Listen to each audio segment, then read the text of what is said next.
iwasan na sa gabi ay tayo ay talagang naliligo o naghuhugas lalo na kapag tayo ay pinapawisan at gusto talaga nating maligo.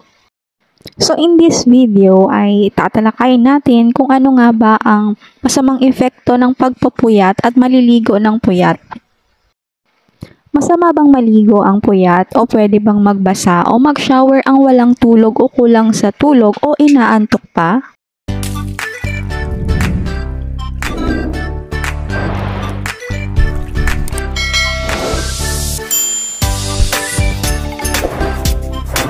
Pagligo araw-araw ay gawain na natin upang maiwasan na mapinsala ng dumi ang ating katawan.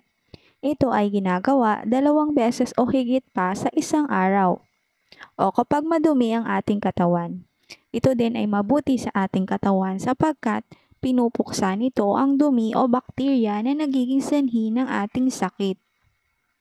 Marami ang nagsasabi na ang pagligo ng kulang sa tulog ay nagiging sanhi ng pagkabulag. Ito ang pinaka-nakakabaliw na bagay na laging sinasabi ng iba. O sa madaling salita, ito ay kalokohan lamang o hindi katotohanan. Hindi ito nagiging dahilan ng pagkabulag. Iba't iba ang nagiging epekto ng pagligo sa bawat isa. Ito ay mas nagpapagising pa sa iyo at ang iba naman ay nagiging dahilan ng lalong pagkapagod. Kailangan mong isipin kung ano ang magiging reaksyon ng iyong katawan at kung ano ang plano mong gawin pagkatapos. Maaring ito ay magbibigay ng lalong pagkapagod kaysa dati. Kung ikaw ay lalabas at mananatiling gising buong araw, ang epekto nito ay makakaramdam ka ng labis na kalungkutang pisikal na hirap sa katawan at sisira sa iyong immune system. Gayunpaman, hindi dapat ginagawa ang pagpupuyat. Ngunit ang katawan natin ay patuloy pa din sa paggawa ng mga gawain. Ang kailangan gawin natin sa gabi ay magbigay ng sapat na oras sa katawan upang magpahinga. Kung palaging naliligo kahit napuyat, makakaranas tayo ng init sa katawan. Ano ang mangyayari kung ang temperatura ng katawan ay mainit at mabubuhusan ng malamig na tubig? Kapag naligo ang mainit na katawan, mas lalong iigting ang init na nararamdaman sa katawan. Ang katawan ng tao ay biglang nagbabago ng temperatura. May matalinghagang salita sa kasong ito. Babasaging baso na may lamang mainit na tubig. Isipin mo na ang babasaging baso ay nilagyan ng mainit na tubig pagkatapos ay pinalitan ng tubig na may lamang yelo. Ang resulta nito ay mabibiyak at mababasag ang baso. Gayon din ang ating katawan. Dahil sa pagod at sa kulang sa tulog, ang temperature ng ating katawan ay mainit. Oras na maligo tayo, ang mainit na katawan ay biglang binuhusan ng malamig na tubig na nagdudulot sa atin ng pagkakasakit. Pagkatapos ng gabing walang tulog, mas maganda na unang ipahinga ang sarili bago maligo. Ang pagligo ng walang tulog ay masama at dapat iwasan. Narito ang dapat gawin bago maligo. Iwasang maligo pagkatapos ng pagpupuyat o kakulangan sa pagtulog.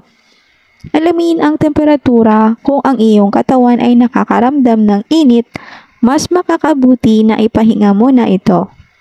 Ang pagpupuyat ay masamang gawain na kailangang baguhin. Delikado ito kung patuloy na gagawin. Hindi lamang magkakaroon ng pisikal na problema, kundi pati ang emosyonal, dahil makakaramdam ng pananamlay na ikansanhi ng lungkot.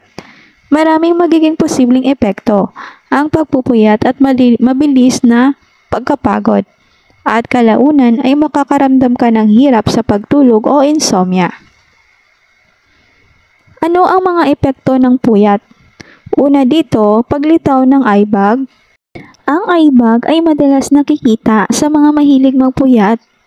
Ang eye bag mismo ay isang pisikal na katangian ng mga taong mahilig magpuyat. Ang mukha ay hindi maaliwalas at ang mata ay mukhang maputla. Bukod pa rito, ang pagpupuyat rin ay sanhi ng mga kukulubot sa mukha o wrinkles na mabilis lumabas lalo na sa palibot ng mata. Sa kasong ito, malinaw na ang pagpupuyat ay nakakabawas ng natural na ganda. Number 2, pagbaba ng immune system. Kung sasanayin mo ang iyong katawan sa pagpupuyat, ang pangalawang epekto nito ay kabawasan ng lakas ng iyong katawan.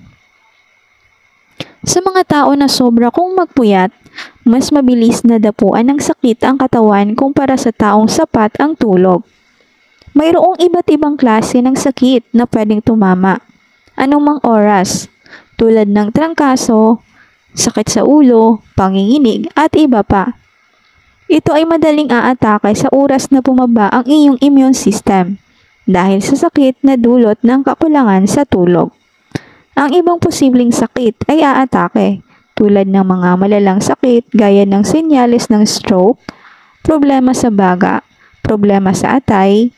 Sa karagdagan, mayroon ding malaking panganib ng obese o hypertensive na pagmumula sa katawan kung ikaw ay madalas na magpuyat. Kapag natutulog, ang cells ay gagalaw upang alisin ang toxins sa iyong katawan. Kung babawasan mo ang oras ng iyong pagtulog, ang sistema ng iyong katawan ay hindi gagalaw ng maayos. Pangatlo, pagkawala ng konsentrasyon. Ang ibang kulang sa tulog ay nakikipagsapalaran sa epekto na ito. Isa na dito ang kawalan ng konsentrasyon sa ginagawa, makalimutin, laging haggard kung ikaw ay natulog ng mas mababa sa 6 na oras at gising, ito ay wala ring kwenta o maituturing na kulang sa tulog. Mas maganda kung mahimbing at sapat ang tulog. Makakaramdam ka ng kaginhawaan at komportable sa trabaho. Ito ay nakakatulong sa pangmatagalang memorya upang mapabuti. Pang-apat, irregular na pagkain. Ang kawalan ng gana sa pagkain ay nagiging madalas dahil sa laging puyat. Kapag pinagkaitan mo ang iyong katawan ng pahinga o tulog, malamang nahahaba ang iyong tulog at tanghali na magigising. Nang dahil dito, hindi ka na makakain ng iyong agahan. Katunayan, ang agahan o breakfast ang pinakaimportante para sa malusog na pangangatawan at nagbibigay sa iyo ng enerhiya sa pang-araw-araw.